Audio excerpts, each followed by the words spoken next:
Hi guys, this is what I eat in A day. അപ്പോൾ ഇന്ന് ഞാൻ കുറച്ച് ഫ്ലാക്സ് സീഡ്സ് പൗഡറിൽ ചിയ സീഡ്സും കൂടെ മിക്സ് ചെയ്ത് ഒരു 15-20 മിനിറ്റ് സോക്ക് ചെയ്യാൻ വച്ചതിന് ശേഷം കുറച്ച് ലൈം ജ്യൂസും കൂടെ ആഡ് ചെയ്ത് അങ്ങനെയായിരുന്നു രാവിലെ ഡ്രിങ്കായിട്ട് കുടിച്ചത്.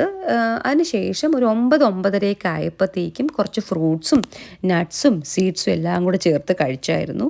പിന്നെ പ്രത്യേകിച്ച് ബ്രേക്ക്ഫാസ്റ്റ് ഒന്നും ഞാൻ ഉണ്ടാക്കിയില്ല. ഒരു 11-12 മണിയൊക്കെ ആയപ്പോഴത്തേക്കും ഓംലെറ്റാണ് കഴിച്ചത്. ഓംലെറ്റ് എന്ന് പറയുന്നത് നമ്മുടെ സ്പിനാച്ച് ലീവ്സ് ഇട്ട് ഓംലെറ്റ് ആയിരുന്നു കേട്ടോ. നമ്മുടെ ബേബി സ്പിനാച്ച് ലീവ്സും കുറച്ച് മഞ്ഞൾപ്പൊടി, കുരുമുളക് പൊടി, ഉപ്പ്, ഉള്ളി എല്ലാം കൂടെ മിക്സ് ചെയ്തൊരു ഓംലെറ്റ് ആയിരുന്നു.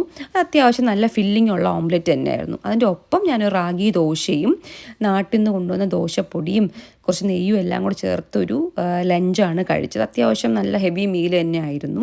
പിന്നെ ഒരു 4 മണിയൊക്കെ ആയപ്പോഴത്തേക്കും ഞാനൊരു ചോക്ലേറ്റ് കഴിച്ചു. ഇതൊരു ഹെർഷീസിൻ്റെ ചോക്ലേറ്റ് ആയിരുന്നു, ആൽമണ്ട്സ് ഉള്ള ചോക്ലേറ്റാണ്. അതും അത്യാവശ്യം നമുക്ക് എന്താ പറയുക, വിശപ്പൊക്കെ മാറുന്ന തരത്തിലുള്ളൊരു ചോക്ലേറ്റ് ആയിരുന്നു. പിന്നെ ഞാൻ വൈകിട്ട് തോരനാണ് ഉണ്ടാക്കിയത്. തോരൻ എന്ന് പറയുന്നത് ബീട്രൂട്ടും ബീൻസും കൂടെ ഇട്ടൊരു തോരനായിരുന്നു. മിക്കവാറും എന്താ പറയുക, 1-2 വെജീസ് ഇൻക്ലൂഡ് ചെയ്യുന്ന ഒരു തോരനായിരിക്കും മിക്കവാറും ഉണ്ടാക്കാറ്.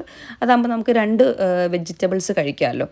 അപ്പം അതും കൂടെ ചേർത്ത് ചോറ് കഴിച്ചു. ചോറിന് ദാൽ കറി, ചമ്മന്തി, ഈ തോരനും ഉണ്ടായിരുന്നു. That's all.